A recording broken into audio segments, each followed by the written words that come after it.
संयुक्त राष्ट्र ने हाल ही में सामने आए उन आरोपों की जांच शुरू की है जिनमें दावा किया गया है कि भारतीय नौसेना ने 43 रोहिंग्या शरणार्थियों को अंडमान सागर में जबरन फेंक दिया।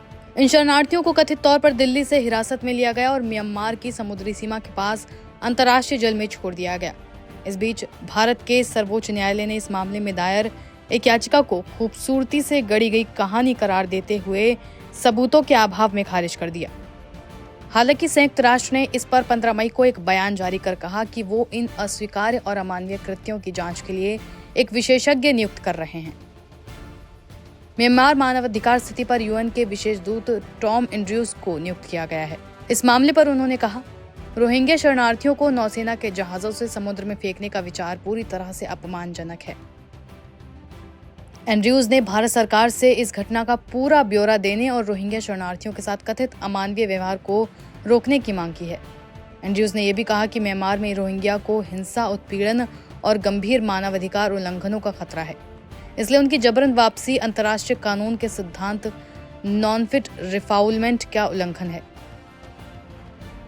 नॉन रिफाउलमेंट अंतर्राष्ट्रीय कानून का एक सिद्धांत है जो किसी व्यक्ति को उस देश में वापस भेजने से रोकता है जहां उसे उत्पीड़न, यातना या अन्य गंभीर मानवाधिकार उल्लंघन का खतरा है। यूएन के मुताबिक 6 मई को दिल्ली पुलिस ने 40 से ज्यादा रोहिंग्या शरणार्थियों को बायोमेट्रिक डेटा कलेक्ट करने के बहाने हिरासत में लिया था। इनमें बच्चे, महिलाएं और बुजुर्ग शामिल हैं और कुछ लोग गंभीर बीमारियों से भी जूझ रहे हैं। इन्हें कथित तौर पर दिल्ली के विभिन्न पुलिस स्टेशनों में 24 घंटे से ज्यादा समय तक रखा गया, फिर इंद्रलोक डिटेंशन सेंटर में शिफ्ट किया गया। इसके बाद उन्हें पोर्ट ब्लेयर ले जाया गया, जहां उनकी आंखों पर पट्टी बांधी गई और हाथ बांधकर नौसेना के जहाज पर ले जाया गया। जहाज ने अंडमान सागर पार करने के बाद शरणार्थियों को लाइफ जैकेट दी और उन्हें समुद्र में फेंक दिया। ऐसा दावा किया जा रहा है और कहा जा रहा है कि उन्हें म्यांमार के एक द्वीप की ओर तैरने के लिए भी मजबूर किया गया। समाचार एजेंसी एसोसिएट प्रेस के मुताबिक भी कई रोहिंग्या शरणार्थियों ने दावा किया है कि उनके परिवार के कुछ सदस्य उन लोगों में शामिल थे जिन्हें 6 मई को भारतीय अधिकारियों ने हिरासत में लिया था। एक शरणार्थी ने इस मामले पर कहा, मेरे माता पिता को मुझसे छीन लिया गया और पानी में फेंक दिया गया। अगर मैं अपने माता पिता से फिर से मिल जाऊं तो ये काफी होगा। मुझे बस अपने माता पिता चाहिए और कुछ नहीं। बता दें, इस मामले को लेकर दिल्ली में रहने वाले 2 रोहिंग्या शरणार्थियों द्वारा एक रिट याचिका में दावा किया गया कि 43 शरणार्थियों को इस तरह से निर्वासित किया गया है। याचिका में मांग की गई कि भारत सरकार इन शरणार्थियों को तुरंत दिल्ली वापस लाए और उन्हें हिरासत से रिहा करे। याचिकाकर्ताओं ने यह भी दावा किया कि इस प्रक्रिया में बच्चों को उनकी माताओं से अलग किया गया और परिवार बिखर गया है।